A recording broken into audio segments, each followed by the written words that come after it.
It's a big question, but it's one that I feel like I kind of want to see your thoughts on. I spoke to Dom before the game. He spent an hour of aim practice before this game.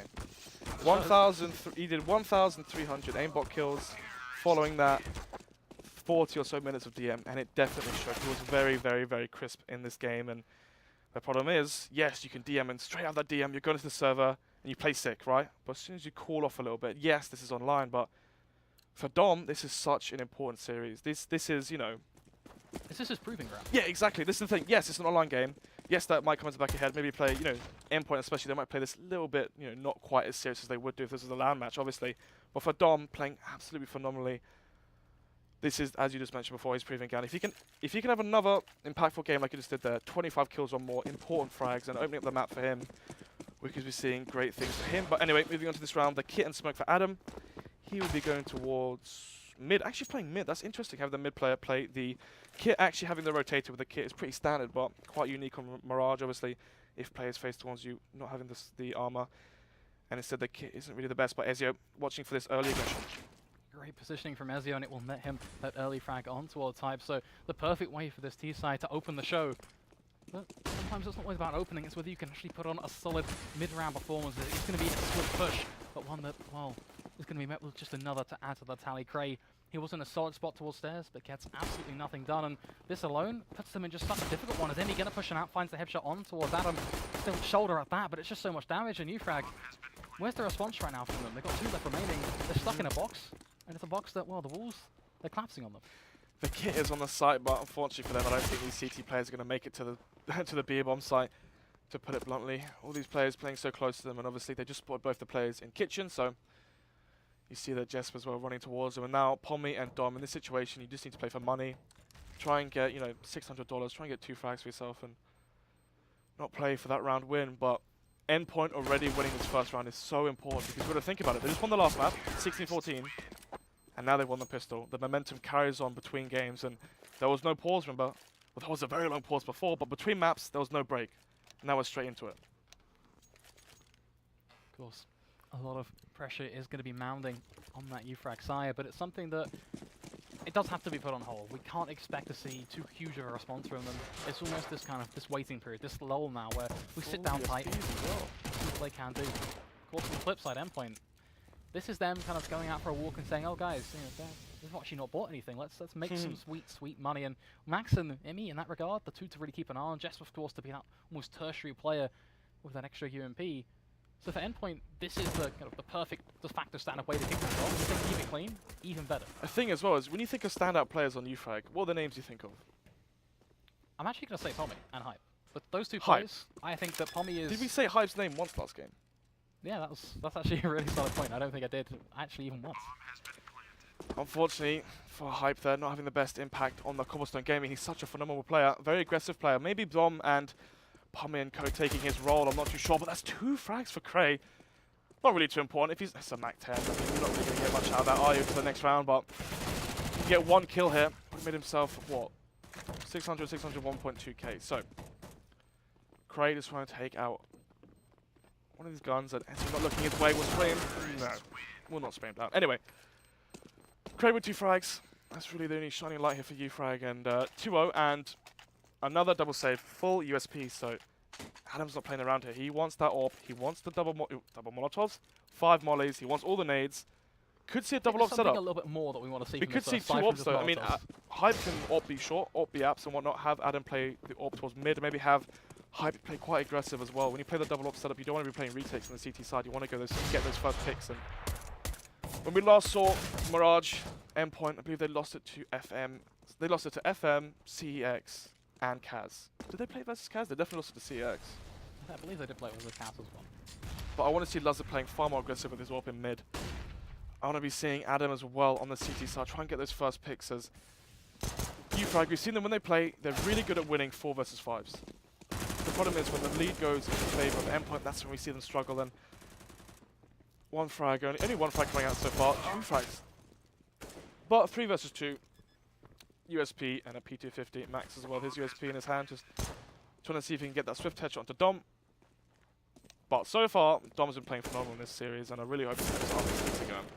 Yeah, if he can keep this one going and kind of really transition this into the second map, then I am excited to see what he can bring to the table, but for me as well, I do want to see just a little bit more from Cray, because Cray is a player who... I think he played well last game. Yeah, he plays well. If he can, again, also bring that over, which so far I don't want to kind of read in anything to these past couple of rounds, but he has been at least positioning himself acutely. So if he can do well on this first real pivotal gun round for uFrag, then I do think there's a serious chance for him to put up a solid fight on the A topic of side. discussion as well, we'll get into it later after this round, is in the meta right now, is it that important to have a solid lurk? Someone that always lurks every single round. But we can touch on that point later, the role that Cray plays, but it's going to be the fast ramp contact play, and Tommy's going to be caught off guard going towards CT, and as with the first, Adam now, he needs to react and get these frags as they push onto the site.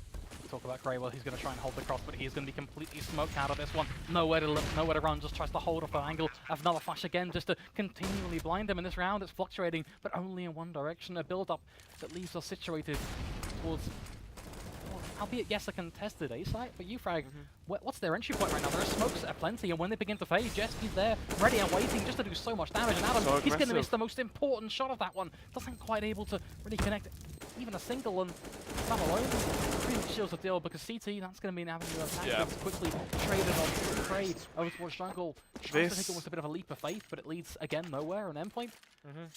This is what Endpoint was lacking, an aggressive rifler. Yes, Aaron played phenomenal, but he was the stand-in. Jess, but looking at this, I mean, yes, uFrag, maybe not the tier 1-1, like top 2 or so teams in the UK, but Jesp is what you want to move forward with in terms of his aggression. Maybe he's not the player they pick up, but they need a player like Jesp that will play aggressive, get the opening frags, and even if he dies, get the trades. I mean, so many of these players on the Endpoint side are so passive, you need a player to start and open up the rounds. Ooh, that's a nice shot for Max then. Keeping it nice and crisp.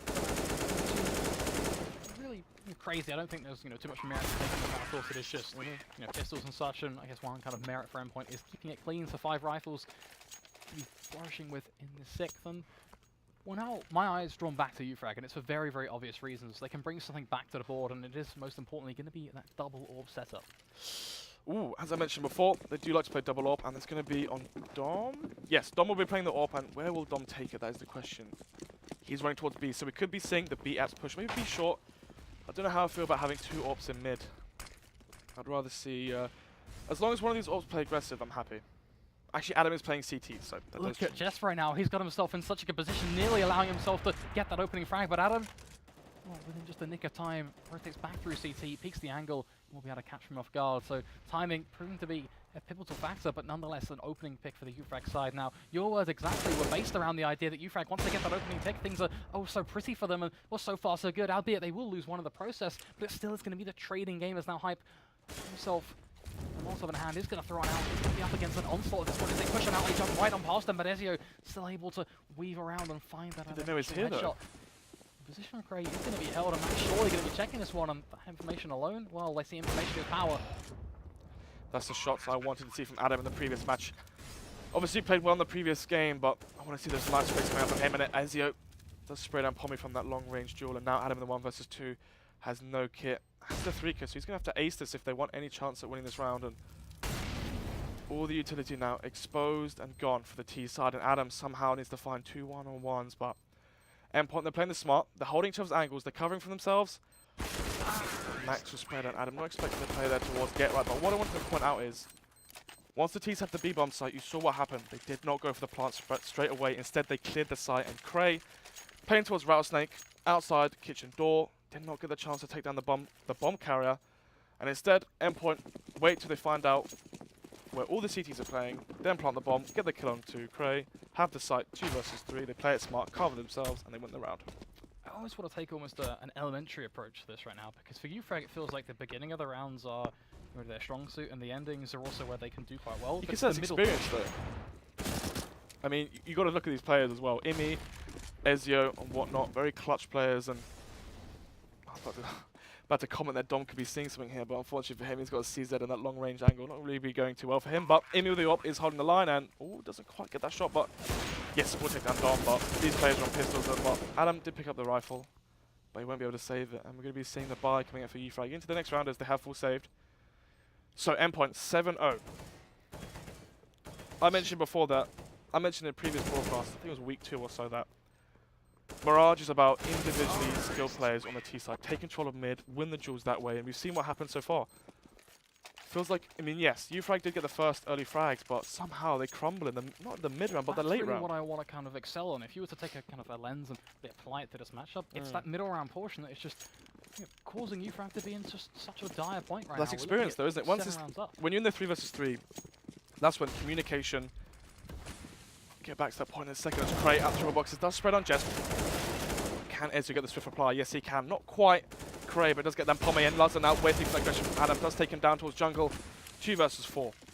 I can't help but feel like Endpoint have read uFrag like a book in this situation, waiting for the aggression, setting themselves up just to hold the angles they know are almost certainly going to get peaked, and it just rewards them with an early Christmas at this point. As uFrag, they try and fly in for, albeit a fairly well thought out retake, but even then, still a 2v4, the low HP on Max and Ezio certainly does play into things, but that information, it's going to be a tough one to garner, as Dom is already going to be burning away that Molotov. The push is going to be coming in from Lazar, and well, he's looking to really seal the deal with the tech dying, and he's going to do it with fairly minimal effort as the headshot will be connected. And I'm looking at this right now, and this is a huge point now, because we stress quite a lot how we're getting to this. Yeah. And we've really kind of almost, we're beating a bit of a dead horse in the fact that uFrag are struggling.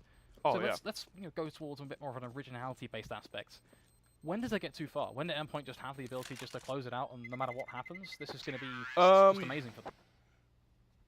Well, CT side on any map, once the T's have control of your economy, it does get quite dire, and as we've seen here, uFrag, they're on the low buy, but Endpoint, they're probably expecting this as they have won 8 in a row.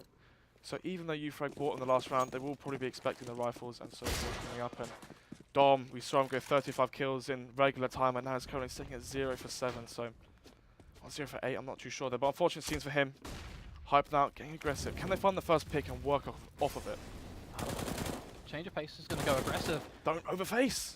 This is going to keep on going for it, but is he eventually going to be able to get away nice back to Dom? It's going to be over Jess to punish Pommy.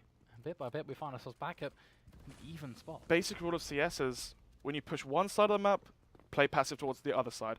Adam pushes mid. You have viewers hype as well, jumping on top of Van. They're playing quite aggressive, and unfortunately for Dom, why is Dom in mid with the AWP and not Adam? This is so strange. Maybe Dom's, I don't want to say tilted because my goodness, I got a lot of grief for that. But anyway, I don't want to say he's tilted, but maybe instead he's like, I need to be where the action is. Give me an AWP, I'll find frags. Once I get the confidence frags, my aim's warmed up, I'll go from there. But we were talking before about these players in the mid round and why they crumble.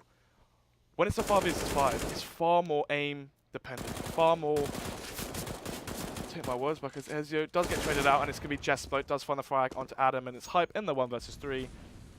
No kit. As much as there was a level of interruption, it still is that same sort of point beginning to get sung on. It's a 4 versus 3, and it's winnable, but they go down 1 by 1. I mean, you see the angles they take, it's not very smart CS they're playing, and instead they walk into Endpoint's grasp, and they die 1 versus 1, but hype on the 1 versus 2. Has the kit now.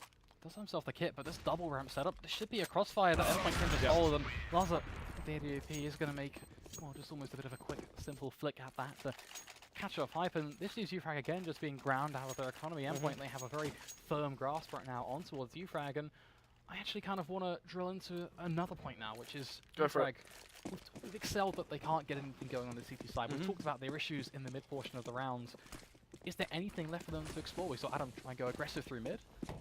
The Endpoint seems so comfortable in trading things back. Well, they are losing their clutch round situations, the 3 versus 3s and so forth, so potentially early CT aggression, find one pick and then fall back and don't give it away, and try to play the trade game off that. Allow the T's to come to site and win the retakes with the man advantage. 1 kit, but such a big lack of utility. And now Pommy spraying down Jess. Jess has been palace so many rounds now. Unfortunately for him, we'll get caught out by Pommy. Yes, it's not aggression, but still the 1-man lead now for uFrag. Can they work off of this? Last time was a bit more of a difficult affair, but this is a positive stride. Let's step forward and see what they can do. As unfortunately Maxwell, he takes a step of his own, a leaf out of a fresh-faced book, and it's one that again leads to Hype's ever so unfortunate death, pinning us back to a 4v4. And my only hope is what can be done as Adam faces from short, gets punished by Imi, and they're looking dire, but Cray going to find that trade. So back to a 3v3 now. We've seen these 3v3 clutches. These are what we've been looking towards, and it has been these losses that have been uncomfortable as the bomb is going to be ticking on away, and this angle being held from Lazar is going to be perfect, providing he lands that initial shot, which isn't quite going to connect as now Max looking towards short, trying to net that information on towards Pommy, and really it's all about just throwing it out, hoping for the best, but Max, he swivels over towards his right side, holds the angle, nets himself the headshot, looking for a second on towards Pommy, and Max, he's just going to be doing so much for his team, leaving Cray in a 1v2 and one that well, he can't win. he's going to be No throwing on those time. boots, sprinting towards A, and, well, you said it yourself, So, you just can't quite win. not really too much to comment there. The same thing keeps happening. Yes, uFrag get the first kill, but it's given away instantly on the other portion of the map.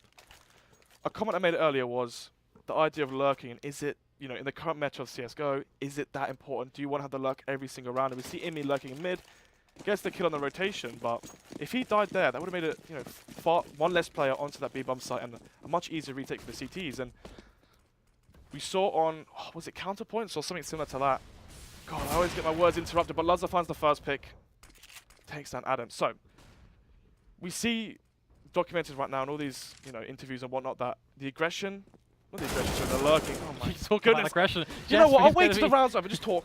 Yeah, I'll wait till the round's over. Just let it happen, because unfortunately at this point... It's 10-0 at this point. There isn't really too much to comment on going on inside the game. Obviously, uFrag playing much better this week, but fortunately for them, Endpoint, they are on the ball. And I want to talk, but a frag will come in, like this one. Actually, the trade comes in and not hype. Yeah, it was hype, sorry. Does get that kill. My goodness, I'm crumbling. They might be getting tilted. I feel like at this point, that's reflect on towards you. Sure. Just take a deep breath, breathe for a second, and that's something that I actually want to echo towards uFrag. And this is another question for you. Now, we talked about this at length last week. Where's the pause? Yeah, I mean, I think uFrag are quite happy with how they played in the first map, and they could be thinking, you know what, gentlemen? Yes, we got 2-0'd, but... Yeah, but it's not over until it's over. You're far too optimistic. I just think that right now, no matter what's happening, if you just, you know, get to a point where you're like, you know, you're saying that they're basically done, they're happy with their first performance, and now they're just going to keep on throwing things to the wall and hope something sticks. I feel like it's almost kind of an irresponsible way to approach things. Personally, and I'm not going to claim to be anything, I'm not you know, a pro player or anything of the like, but really? I look at this and go, surely there is that, you know, ability just to take a pause, take even a breather, even if you're not going to talk about something. You're right. Just that mental reset is already, we are going to see some aggression. It's going to be that 1-for-1 Adam and Max Dom. Don't get 16-0'd is what's going through their head right now. Dom, what are you doing? Oh dear. Oh dear, oh dear. Plunges to the flames and goes down from connector, but Pommy trying to get these swift flicks from that. Scout, unfortunately for him, will not tag any of those players, and Laz has an AWP much more effective than a Scout. It's actually a really nice point for uFrag to try and make this one work, because you have to look towards the B side. Right now, they haven't actually been able to withdraw from the site, which is what they've been winning these rounds with, this ability just to step on back. So this does set things up. Pommy lines up the first, goes for the no-scope, lands it on towards the head of Jess, and they've won it! Seem to be dwindling. They go ahead and win it. They shut down that 16-0 dream. And there you have it, and I've got to say, I feel like it comes down to the fact that Endpoint, they're so good when they can withdraw from the site. This is when we get dreaming. Can they get 11-4, win the pistol, make it 11-7? Can they go from there? This is what I'm saying. It's never over until it's over. That is 6 rounds of winning. To be fair, that is 6 rounds they have to win. 3 gun rounds and a pistol. So that is very hard to do, but if they want any chance of winning this, I believe this needs to be an 11-4. Get the pistol, work from that, 11-7, try and pull it back somehow that way. I mean, once they are on their T side, I mean, we saw before in the last map, they did manage to pull it back from a, what, 7-round deficit or even more. It's a tough one. I think when you look back to the way the last fight that unfolded, as much as, you know, they were able to, you know, claw back 5 or 6, I believe, it's, you know, you look towards them and go, surely they're just going to go, they just seal the deal, or maybe even this round is going to be, they will enable that initial pick. Dom will respond though with the frag on towards Ezio, so everything is nice and contested. But Mac towards short gets the free pick on towards Dom as he tries to hold things down. Adam, just before the smoke will bloom into a fair, enables him to clutch the life of Lazza. He must have heard that, surely. Mac could have a really solid idea of exactly what is going to be going on. Adam just Why? peeks. It's a 3 versus 3. Then again, they didn't really have the best utility, so it would have been a hard retake anyway, but Pommy fighting Imi there in the B-apps, but unfortunately for him, he will not take him down. The 2 versus 2 kits, but no utility, so they're going to have to go into the raw aim. This comes down to the skill of these players left on uFrag. Can they claw it back and make it 2 of them? At this point. I didn't have faith last week. Don't want to interrupt you, but let's talk. Right, lurking position, as I was mentioned before. So, a lot of people have been talking about this right now, counterpoints from Thorin and whatnot, saying, is the lurk role effective in the current meta? Hiko spoke about it on stream as well, saying that now he's opting to not lurk every single round because it telegraphs so much. I mean, we saw what happened on Cobblestone previous weeks. It wasn't happening that much in the previous game, but Max was, you know, lurking a little bit as well. But they were around, they're speaking to players as well that were playing versus Endpoint. They were thinking, oh, Imi's dead A, they're going B. What do you think? I feel like it's also about, you know, fluctuating. There are times when you should be going for something, there are times when you should be backing up and withdrawing and just being with your team, especially when you are, you know, playing from just such a behind spot. Good thing as well, get right as well, playing more of that entry role, and instead of lurking all the time, I mean, yes, once he gets that first kill onto the bomb site, he can go full aggression. I mean, yes, still plays passive, but anyway, it's going to be 13-1. uFrag got reset in the past round, and Luz are going for that 1G. No, no survivors. Obviously, it's a teammate Molly. The bleak thing now is, you know, just Yeah. we have to highlight this. It's not 16-0. It's not 16-0, but it's 13-1, and uFrag, what they can buy in this round is... I think the thing is, though, I think uFrag is still happy with this. Yes, they got completely owned and wrecked and whatnot on Mirage, but it's Endpoint picking on their pick. They played well. Dom had a foot. Well, that's a nice flick from Lazar there. But anyway, what do you think would have happened on Cobblestone if Dom didn't have such a incredible performance? It certainly does raise some questions. For now, we can only just roll with the punches and well, let what happened. Oh, that's unfortunate for Pommy. Take fall. Pommy is going to be instead of throwing on the Molotov, trying to land at his feet, but I mean, just gets a little too close to the smoke. But even then, Pommy, he just pushes and yeah, this well, I think at this point it is really too serious. We see there Pommy running through smoke with the scout. 14-1, and yeah, a moment of silence. I think is this point for me. It's not quite Remembrance Day just yet, but 1-14 anyway. uFrag, they played so well in the first map, and I think, you know, the fire has dwindled down and they're a bit burnt out. Dom 3 for 14, a stark contrast from the first map, and you see what happens once they don't have that formidable force at the front of their attack. Dom not finding all the frags, but then again, as I keep saying, uFrag are potentially going to be happy with this performance. Anyway, even though they lost 16-14, this isn't their map pick. They weren't expecting to, you know, completely dominate Endpoint. And this pistol, oh, headshots galore. Luz there, 2-3 crisp headshots. That's such nice play from him. Takes on two of those players, and we're looking at 16-1. Oh, 15-1. Don't want to, you know, end it too early. Yeah, I don't want to be a bit premature about things. Yep. But at the same point, that's a pistol round, and that's Gee, one that we're you not won gonna the be Plays forgetting for a TV as little Dom while. types. Well, you know, one thing that, you know, Cameron mentioned, we saw that really sweet recap video at the start of the night. Oh, yeah. That's something that I have a feeling may just find its way into that video. Shout out to Luz CS. Anyway, Endpoint, much different showing as well from them. Obviously, we keep talking about how different uFrag are playing, but it feels like Endpoint, they've woken up on their map pick, and it's 15-1. Going into the final round, Tech9s, Deagle. Not really too much to say, really. Yeah, it feels like we are, you know, beating a bit of a dead horse. We've ran around the Very topics dead horse. a fair few times, and well, it's going to always be a bit of a bleeding edge round. As seems to be uFrag getting ready to crawl into their own graves. Just two left standing. It's already Hype called and GG as well.